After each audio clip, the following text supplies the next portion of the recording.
Miftah Fauzi Rahmat yang berjudul Perjalanan Pulang Tanpa Kembali. Nah, sabda Rasulullah SAW berbunyi bahwa tidur itu adalah saudara kembar dari kematian. Jadi tidur itu merupakan contoh yang paling sederhana dan paling dekat untuk menggambarkan peristiwa kematian. Nah, adapun kalau kita mau lihat perbedaan tidur dan kematian itu adalah hanya pada ketika kita bangun tidur, kehidupan kita itu dikembalikan atau ruh kita kembali kepada jasadnya. Tapi persamaan keduanya itu betul-betul nyaris sama, yaitu keduanya baik itu tidur maupun kematian atau mati adalah peristiwa ketika ruh meninggalkan jasad atau ketika ruh meninggalkan alam dunia.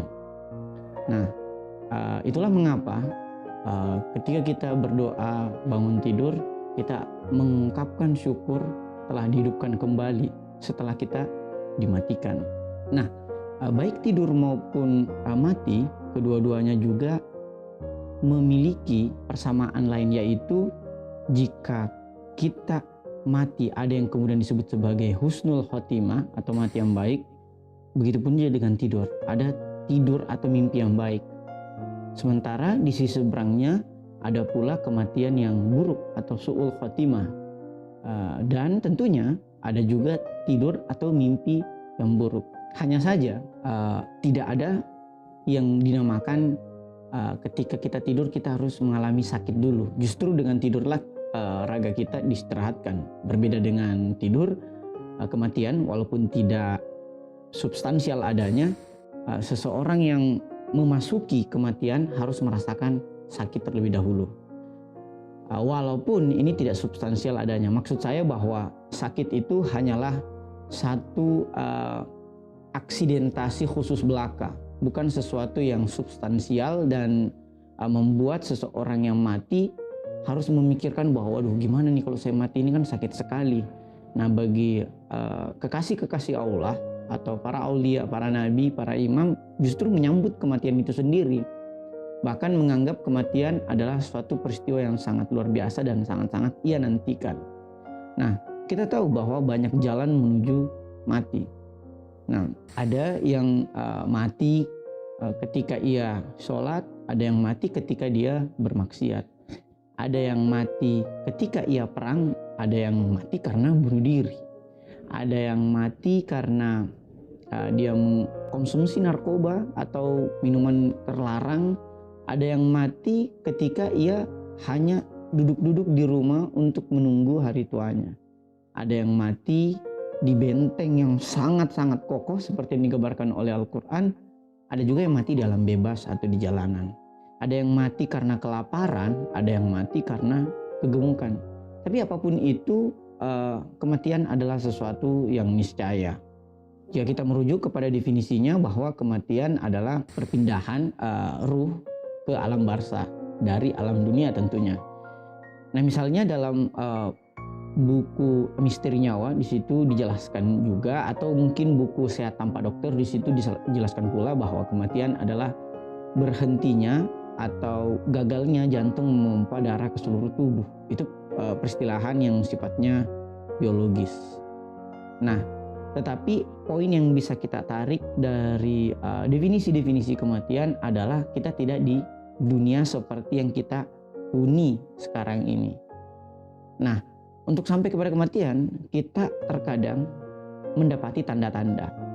Nah, ada tanda-tanda yang disabdakan oleh Rasul bahwa salah satu tanda-tanda kematian adalah ketika ia, atau bahkan definisi yang lebih atau sabda yang lebih menarik lagi, tidak mati orang ketika ia mengingat kematian itu sendiri. Jadi ini sifatnya sebenarnya agak paradoks. Jadi kita tidak akan mati secara sia-sia ketika kita mengingat kematian itu sendiri. Sehingga dalam sabda-sabda Rasul yang lain disebutkan salah satu amalan yang paling mulia adalah memperbanyak mengingat kematian, atau bersilaturahmi atau ziarah kepada orang-orang yang telah mati di alam kubur, atau sekadar mendoakan beliau di hari Jumat atau di malam Jumat. Pula misalnya sesederhana mengunjungi kerabat kita yang sedang sakit, baik itu di rumah sakit atau di rumah, atau mereka yang dekat dengan kematian.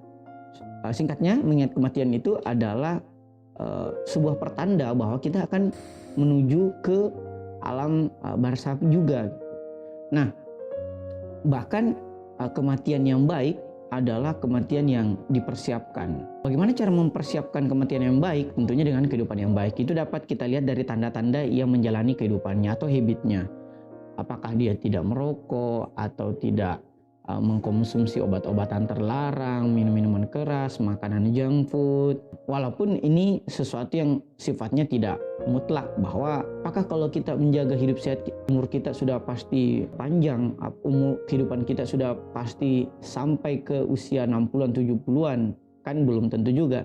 Tetapi jika kita memenuhi salah satu faktornya, yaitu hidup sehat, maka potensi hidup yang panjang demi memperbaiki kehidupan untuk menyambut kematian yang baik tentunya semakin terbuka lebar pula. Nah, salah satu tanda-tanda kematian juga adalah ketika ia telah menuliskan wasiat. Nah, bahkan dalam sabda Rasulullah SAW, tidak beriman seorang manusia jika ia tidak menulis wasiat sesaat sebelum ia tidur. Jika kita kembali kepada sabda yang pertama tadi, bahwa tidur adalah saudara kembar kematian, sehingga kita mestinya tiap malamnya itu menuliskan wasiat, apakah itu di HP atau di kertas, di bawah bantal, or anything else, sehingga utang-utang kita atau janji-janji kita yang belum terpenuhi itu dapat diteruskan oleh saudara, anak, atau keluarga kita yang lain. Jadi salah satu tanda-tanda kematian adalah menuliskan wasiat. Orang yang tidak menuliskan wasiat artinya tidak mempersiapkan kematian. Orang yang tidak mempersiapkan kematian adalah ciri dari kematian yang buruk. Nah, kita tahu bahwa setiap yang bernyawa pasti mati. Hanya Tuhan tentunya satu-satunya realitas yang tidak akan pernah mati. Karena Tuhan maha menghidupkan dan maha mematikan makhluknya.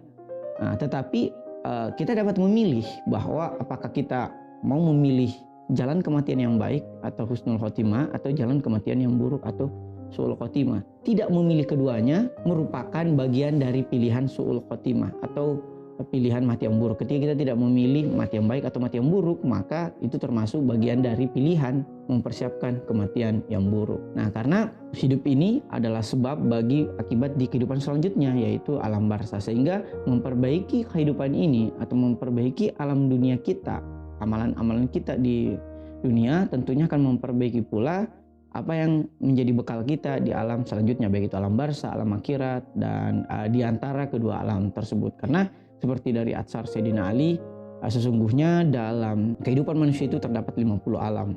Dan alam itu tentunya terinci lagi, baik itu di alam dunia, alam barzakh yang sangat banyak sekali perpindahan alamnya.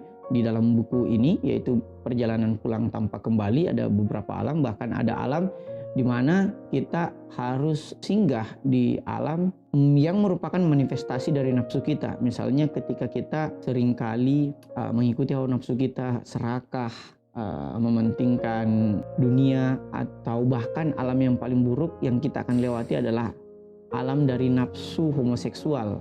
Jadi di situ digambarkan alam itu alam yang dipenuhi lendir, alam yang dipenuhi lendir yang membuat orang-orang yang melaluinya itu tergelincir.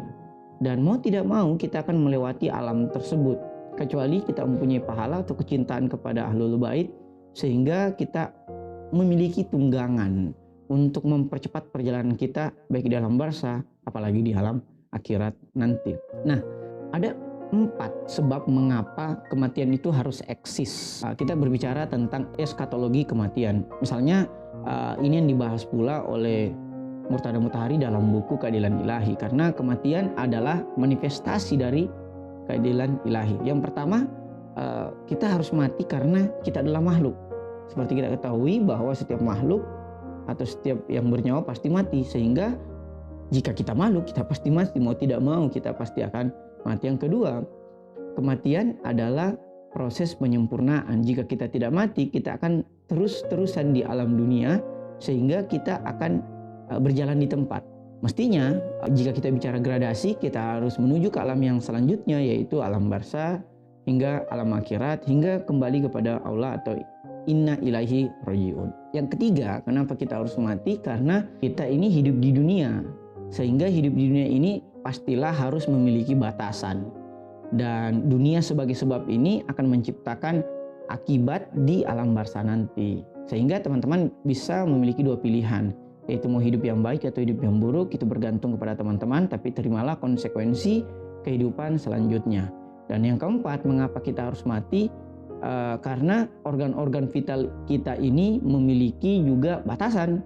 Dalam hal ini kita harus perhatikan 10 organ vital seperti yang dijabarkan oleh Dr. Mehmet dalam bukunya Sehat Tanpa Dokter. Yang paling harus kita garis bawahi adalah kesehatan jantung, otak, lever atau hati kita, paru-paru kita, sistem pencernaan kita, dan 5 organ vital lainnya.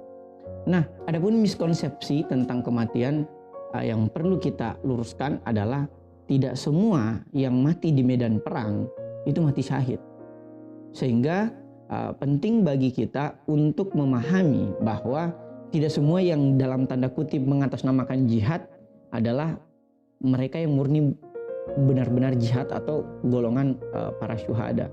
Kenapa? Karena ada yang berperang dengan motif politik dan ekonomi. Bahkan ini bukan hanya berlaku pada zaman kita. Di zaman Rasul pun ada beberapa kaum munafik yang berperang karena motif ekonomi. Jadi tidak semua yang berperang itu syuhada.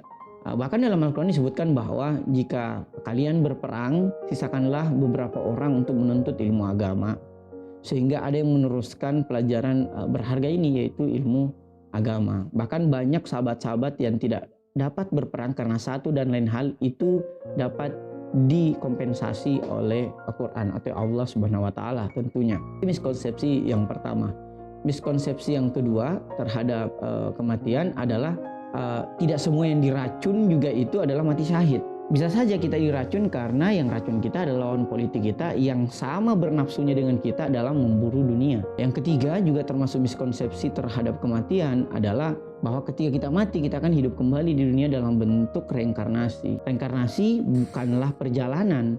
Alih-alih perjalanan yang menuju ke tahap selanjutnya, reinkarnasi justru terjerembab kepada perputaran yang membuat kita berada dalam circular reasoning atau tasalsul atau perputaran tanpa ujung. Nah, akhir kata saya ucapkan bahwa bagi para pendebat, kematian adalah putusnya rentetan kemenangan. Bagi para retoris, kematian justru membuat kekurangan pengikut. Bagi penyair, kematian adalah dinding pemisah dengan kekasih. Bagi penipu, kematian adalah sesuatu yang sangat ia takuti karena memutus rantai hoaxnya. Sementara bagi pencari kebenaran, kematian adalah jembatan untuk menuju kesempurnaan. Selamat hidup yang baik dan selamat mati yang baik. Terima kasih. Wassalamualaikum warahmatullahi wabarakatuh. Ada pertanyaan?